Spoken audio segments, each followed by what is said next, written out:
रमेश म्हात्रेला सोमवारपर्यंत पोलीस कोठडी सुनावण्यात आलेली आहे।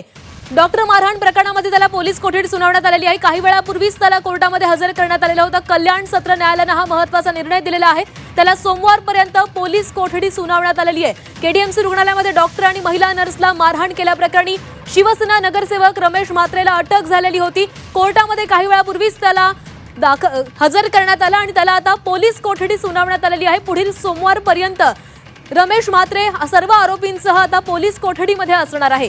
डॉक्टर मारहाण प्रकरणामध्ये न्यायालयाने हा निर्णय दिलेला आहे। सोमवारपर्यंत त्याला पोलीस कोठडी सुनावलेली आहे। काही वेळापूर्वीच युक्तिवाद देखील पार पडलेला आहे आणि सर्व आरोपींना सोमवारपर्यंत पोलीस कोठडी सुनावण्यात आलेली आहे। केडीएमसी रुग्णालयामध्ये जाऊन रमेश म्हात्रे आणि त्यांच्या काही सहकाऱ्यांनी डॉक्टर आणि महिला नर्स सोबत वाद घातलेला होता आणि त्यानंतर वादानंतर मारहाण देखील झालेली होती आणि त्यानंतर त्यांना अटक झालेली आहे। या संदर्भातली अपडेट घेऊयात आमचे प्रतिनिधी आतिश भोईर आपल्या सोबत आहेत। आतिश, रमेश म्हात्रेसह सर्व आरोपींना सोमवारपर्यंत पोलीस कोठडी सुनावण्यात आली आहे। काय अधिकची माहिती आहे? काय युक्तिवादामध्ये झालेलं आहे?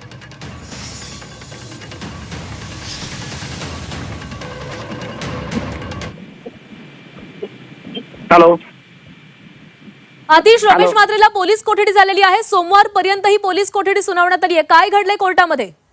नक्कीच जे मुख्य आरोपी रमेश म्हात्रे आणि त्याचे साथीदार 3 आहेत त्यांना चौघांना 13 तारखेपर्यंत म्हणजे सोमवारपर्यंत पोलीस कोठडी देण्यात आलेली आहे। जे विश्वनगर पोलिसांचे पोलीस होते त्यांनी 5 दिवसाची जी आहे पोलीस कोठडी मागितली होती। संपूर्ण जो तपास आहे तो पूर्ण व्हावा यासाठी 5 दिवस दिली, 5 दिवसाची पोलीस कोठडी मागण्यात आली होती। मात्र जे न्यायाधीश आहे त्यांनी सोमवारपर्यंत पोलीस कोठडी देण्यात आलेली आणि आता पुढे सोमवार त्यांना हजर करणार आहे।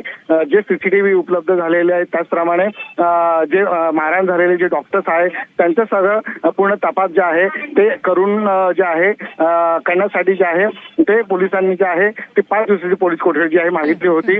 तर त्यामुळे ते सर्व युक्त्या जो ऐकलेला आहे आणि त्याच्यानंतर जे जज आहेत त्यांनी 3 दिवसापर्यंतची जे 4 जणांना पोलीस कोठडी देण्यात आलेली आहे।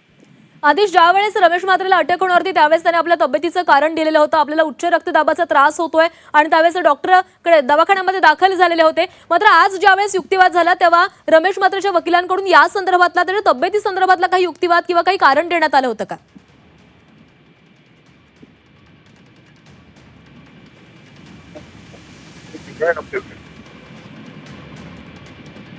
आदेश, याआधी रमेश म्हात्रेनं आपल्या तब्येतीचं कारण दिलेलं होतं ज्यावेळेस त्याला अटक करण्यात आलेली येणार होती आणि त्याच दरम्यान त्यांना आपल्या तब्येतीचं कारण दिलं आणि आता यावेळेस जेव्हा कोर्टामध्ये हजर केलं गेलं त्यावेळेस त्याच्या वकिलांनी त्याच्या काही तब्येतीचं कारण दिलं। या संदर्भातलं काय माहिती?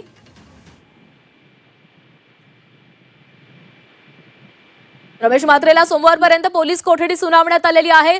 रमेश म्हात्रे संदर्भात आणखी काही चौकशी करायची आहे या संदर्भात पोलीस कोठडीची मागणी करण्यात आलेली होती आणि कोर्टानं आता सोमवारपर्यंत ही पोलीस कोठडी सुनावलेली आहे। कल्याण डॉक्टर आणि महिला नर्स मारहाण प्रकरणामध्ये रमेश म्हात्रेसह सर्व आरोपींना पोलीस कोठडी झालेली आहे। सोमवारपर्यंत ही पोलीस कोठडी असणार आहे। केडीएमसी रुग्णालयामध्ये एका डॉक्टर आणि महिला नर्सला मारहाण करण्यात आलेली होती। one kidney. Therefore, BP sugar कम जाता होता. घेऊन गेले का बघा? ते आपल्याला ते महत्त्वाचं आहे ह्यांच्यापेक्षा आपल्याला ह्यांचं मराठी नाही ऍडमिट नाही. सर मराठीत जाणून घ्यायचं आहे काय नक्की कोर्टाने म्हटलंय ज्या पद्धतीने मारहाण झाली आणि संपूर्ण प्रकरणामध्ये कोर्टाने मारहाणीबद्दल काही शब्द काढला नाही. 2-3 दिवस करा आणि सोमवारपर्यंत तपास करायला परवानगी दिली। तर इथे तर अधिक तपास करण्यासाठी चौकशी करण्यासाठी सोमवारपर्यंत रमेश म्हात्रेला आणि इतर सर्व आरोपींना पोलीस कोठडी असणार आहे।